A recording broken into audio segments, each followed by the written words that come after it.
Hello, this is Mike, NoStressMike.com, part 3 on racial problems or political problems. And this is when I came back from Vietnam. I came back from Vietnam in February of 1969. Now, when I was in Vietnam, I noticed we started bringing some blacks were starting to come more and more into our mostly white combat unit, and they had some nasty attitudes, and they were doing a lot of that Black Panther kind of stuff. I don't remember any of the KKK white guys. I don't remember any of them. I'm sure there was, but I never had any encounters with them in the Marines. Now, when I came back, when they were coming in, they were talking about how the United States, the blacks had enough of the white people, and now black power is taking over the United States. This is what they were talking about. And so when I came back to the United States, you got to remember, I'm from a small community on the Kansas-Oklahoma line. I mean, we're talking about maybe 8,000 people. So you wouldn't think there'd be that much in the way of racial problems. But there was. I've talked about it. I think I talked about it in the Crappy Vietnam War Stories, a series that I made. But anyway, I came back, and when I came back to my little community, we had a restaurant.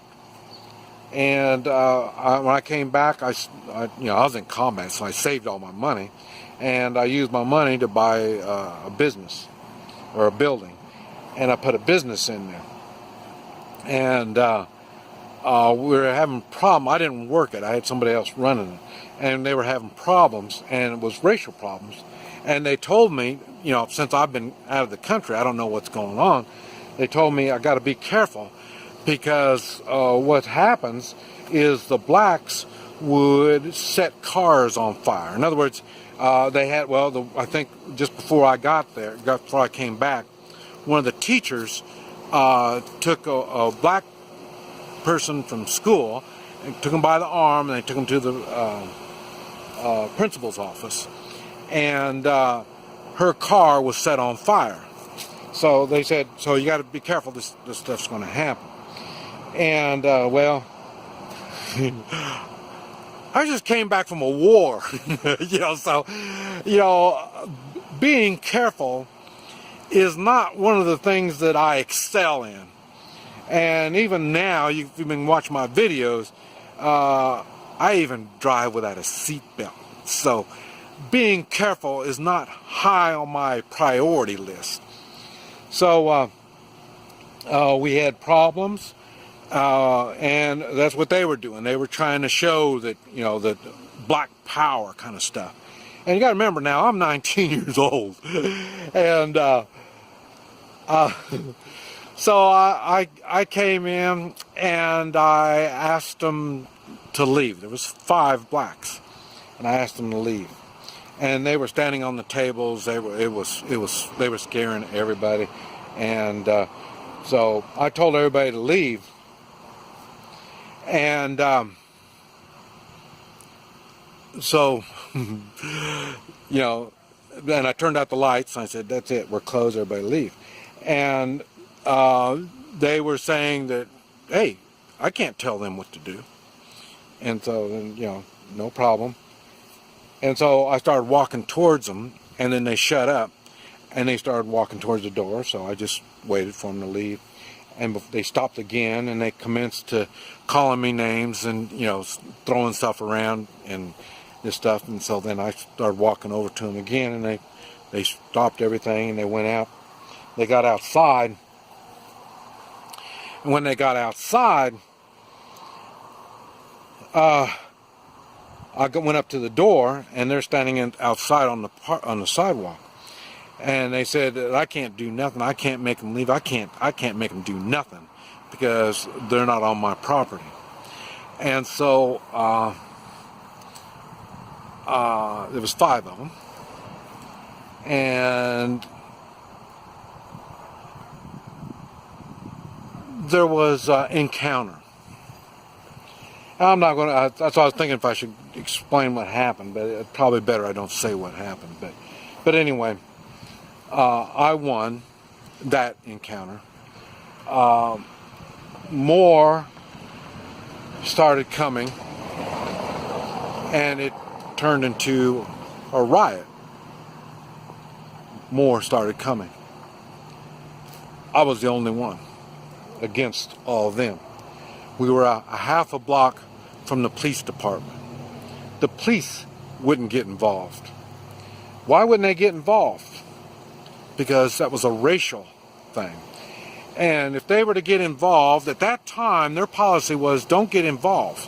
Because if they started knocking people in the head and arresting them, then the riot would really get going. So they wouldn't get involved. But it's okay. I took care of it myself. And it all pretty much came to a conclusion. But it was violent. It was very violent. It was very bloody. And that's called racial problems. Not one of them said Black Lives Matter. All of them wanted me dead. They were armed. I was armed. And it was a... What I'm trying to say is that is what you call racial problems. Now, the thing that I don't quite understand, I kept having racial problems after that. It was even more and more. I mean, it got really nasty. And I'm still alive, so, you know,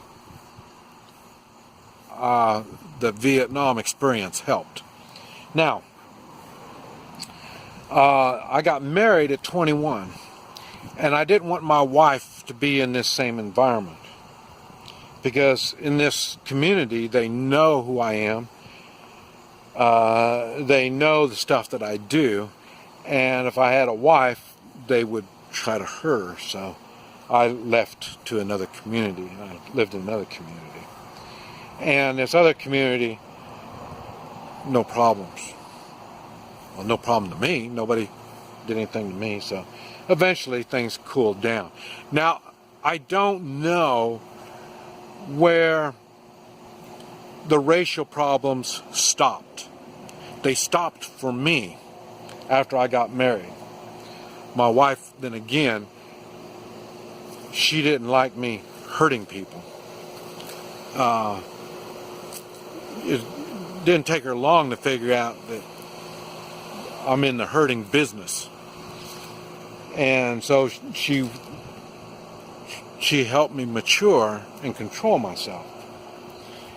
And it's not like I didn't like black folk or didn't like white folk. It didn't matter to me. I'm in business. I like everybody, you know, so I do business with everybody. So I have no racial problems because I'm a businessman. I need everybody. But something happened. I don't know what it would be. Because like I say, we all have crosses to bear. I don't get my crosses out and put them in other people's faces. I don't do that. And that's what's going on now. They call it racial, but they get in your face. And it's not racial, because you can see there's blacks and whites, you know, they're all mixed on both sides. And that's why I talk about it's communist, because communists, the way they get things done is they create chaos, they create violence, and then through all the turmoil they get revolution going. That's what's going on. So That's why you hear me on my other videos. I never hear me talk about revolution. I'm against revolutions. I have no problem with a reset. I have no problem with draining the swamp, prosecuting treasonous people for treason and have them executed. I have no problem with that. I have no problem with the Constitution. I do have a problem with people that don't like our United States Constitution. Now, and that's why I'm saying it's been real apparent how they've been abusing our Constitution. They've been abusing the laws. They make laws. The corrupt communists in our government makes laws, and they don't go by those laws. That's why we need to prosecute the people that are breaking the law. When they take down statues, that's public property. They need to be prosecuted. They need to go in, beat them on the head, arrest them, drag them in, and prosecute them. Enforce the laws. When they don't enforce the laws, it starts getting violent. That's what happened in the racial days. They didn't enforce the laws. But what's going on is not racial. Believe me, I know what racial is. It's political. It's plain as day. So don't buy into this racial stuff. Don't try to defend yourself on racial stuff, because it has nothing to do with race. It's communist. All they want to do is cause trouble. And that's it. Enforce our laws and we don't have to worry about it. This is Mike. NoStressMike.com.